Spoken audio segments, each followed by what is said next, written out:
Senadores repercutem renúncia de Cunha à presidência da Câmara. Doença misteriosa em cavalos é debatida por Comissão de Agricultura.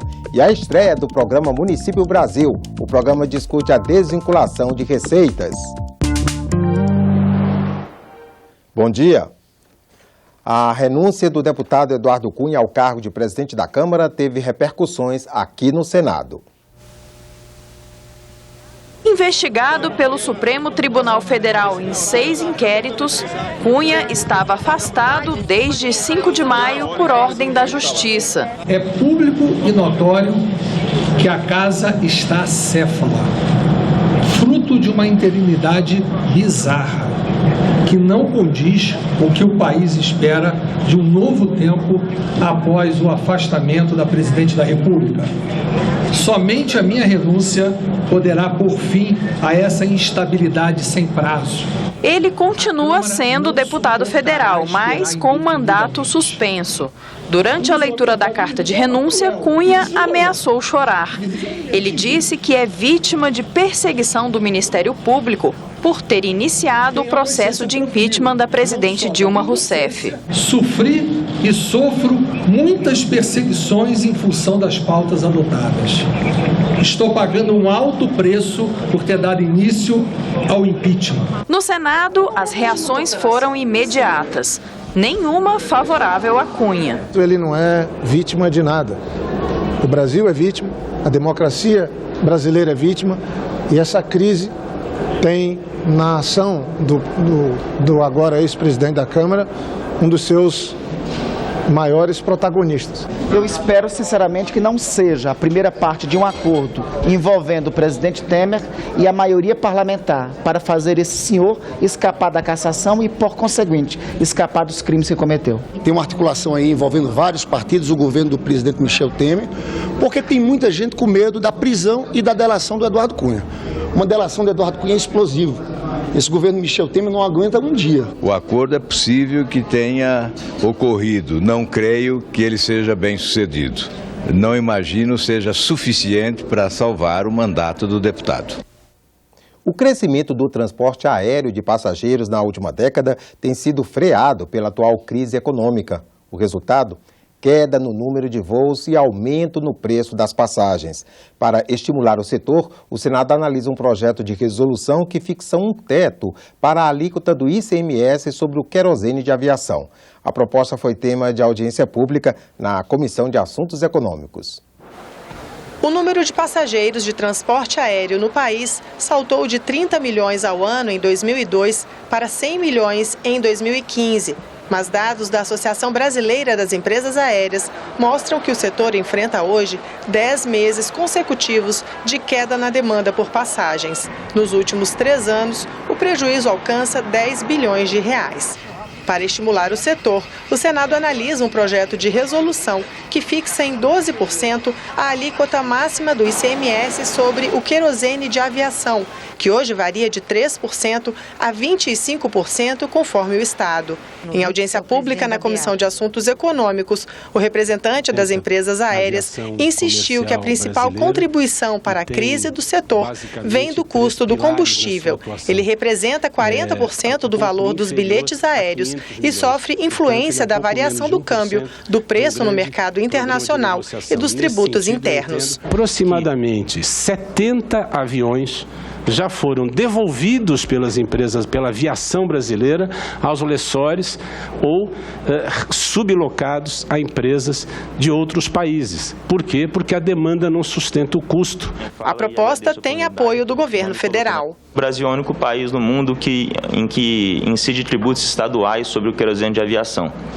E eu acho que a gente gosta muito quando a gente é cobrado sobre nível de serviço, nível de preço, a gente é sempre comparado com o resto do mundo. Então acho que a gente tem que buscar aproximar nossa regulamentação também do resto do mundo e trazer isso para um padrão internacional. Mas secretários de Fazenda estaduais insistem que não podem abrir mão de receita. Para o estado de São Paulo, por exemplo, a perda é de 300 milhões de reais por ano. O Brasil não suporta abrir mão, o governo brasileiro, os estados brasileiros, abrir mão de receita neste momento. Então, se nós queremos evitar a guerra fiscal nesse momento, é através do CONFAZ, é através da discussão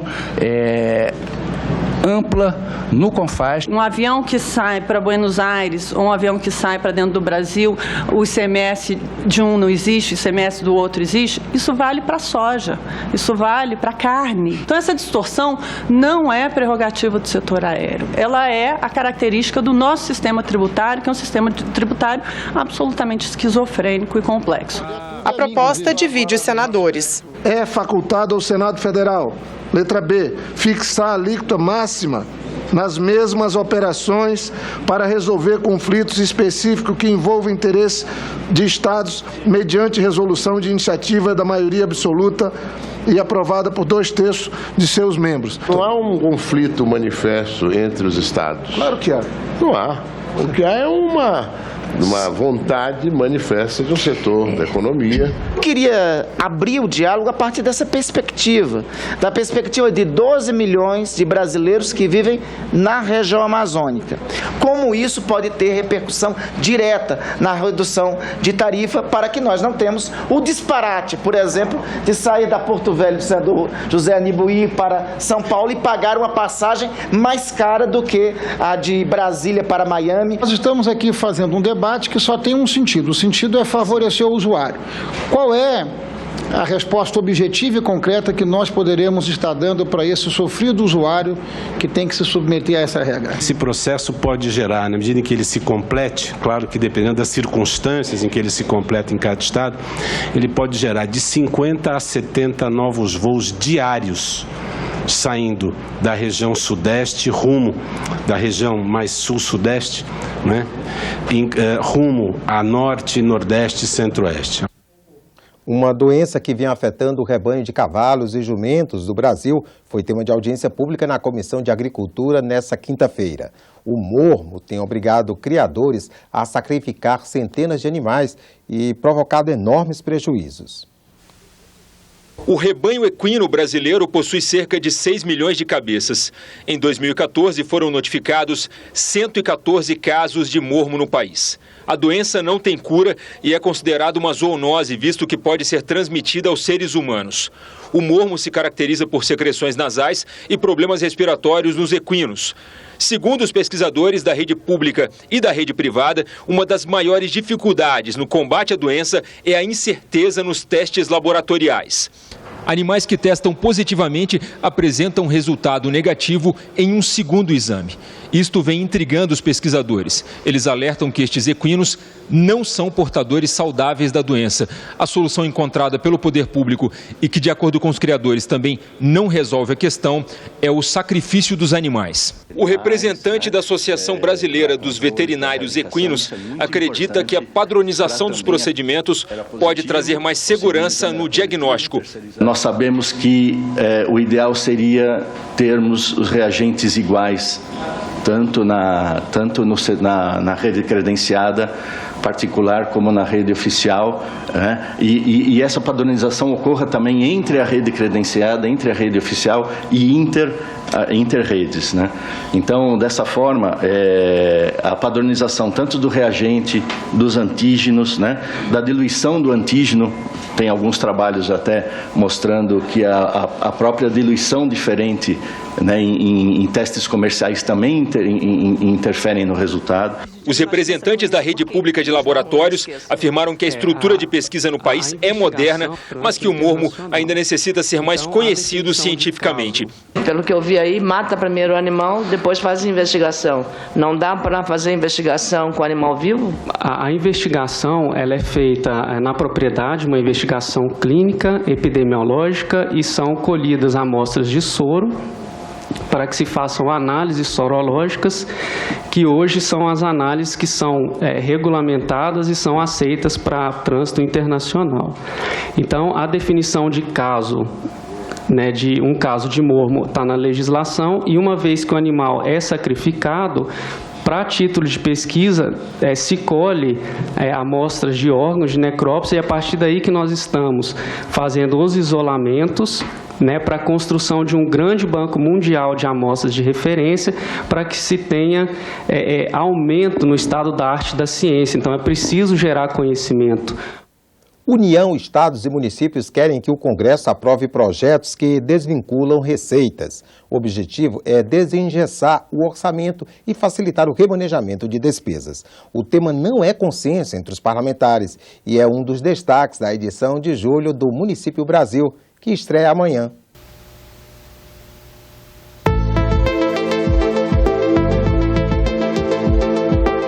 O bolo de cacau com amêndoas é o carro-chefe dessa confeitaria, mas tem também os pães de abobrinha, de beijo e até o francês. Tudo para agradar a clientes especiais, alérgicos ao leite e ao glúten. Só que antes de os produtos chegarem à prateleira, Tiago, que comanda a confeitaria, tem muito trabalho atrás do balcão. E não é só para preparar as comidas. Ele quebra a cabeça na hora de fazer as contas. Querendo ou não, você tem que fazer meio que um malabares com as coisas. Você tem que tirar dinheiro daqui e colocar ali. A empresa do Tiago já passou por várias crises. Ele já precisou demitir funcionários, fazer promoções, renegociar com fornecedores e, no momento mais difícil, reinvestiu o dinheiro do 13º da sua equipe em uma nova loja e aumentou as vendas em 5 vezes. Sorte dele que pode remanejar os recursos. Já as prefeituras... Cada cidade precisa investir obrigatoriamente 25% do orçamento em educação e 15% em saúde. Tem ainda a folha de pagamento, que em média consome 50% dos recursos municipais. Basicamente hoje os municípios gastam tudo que arrecadam. Com a União e os estados não é diferente. Praticamente toda a receita tem destino certo. 91% do dinheiro do governo federal, por exemplo, vai para despesas obrigatórias. A cada R$100, só R$ 8,30 podem ser gastos livremente. Uma das alternativas para aliviar a crise é permitir que o gestor use parte do dinheiro que tem destino certo em outras ações. É a chamada desvinculação de receitas. A DRU, no caso da União, e a DREM, no caso de estados e municípios.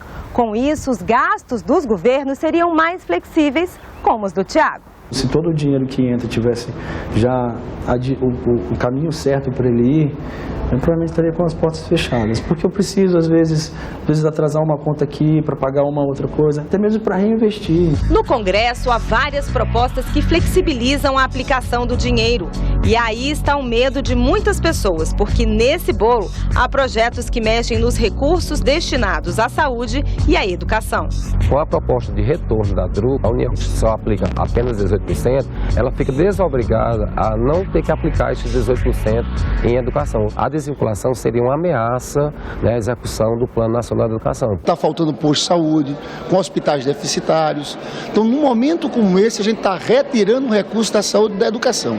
Por isso, nós vamos encaminhar contra. Essas áreas não serão prejudicadas pela DRU. No caso dos estados e municípios, a DREM, também não exercerá nenhum impacto para as áreas da saúde e educação. O PSB já havia se manifestado de forma favorável tanto à desvinculação das receitas da União, a DRU, como também às desvinculações das receitas dos estados e municípios, a DREM, para criar uma ferramenta de gestão mais ágil, mais eficaz para estados e municípios. Uma das propostas permite que a União use livremente 30% de contribuições e taxas de fiscalização. A mesma porcentagem se aplica a estados e municípios, no caso de taxas e multas administrativas, além de impostos. A matéria, tal como foi apreciada na Comissão de Constituição e Justiça da Câmara, nos atende parcialmente. Se 30% da taxa de iluminação puder ser utilizado para resolver problema de folha de pagamento, nos ajuda bastante. Você confere essa reportagem completa no Município Brasil. A edição de julho estreia amanhã às 8 da noite, com reprise no domingo às 8h30 da manhã e às 4 da tarde. Não perca! Ficamos por aqui. No decorrer do dia você acompanha outras informações nos boletins do Senado Agora. Enquanto isso, continue assistindo a nossa programação.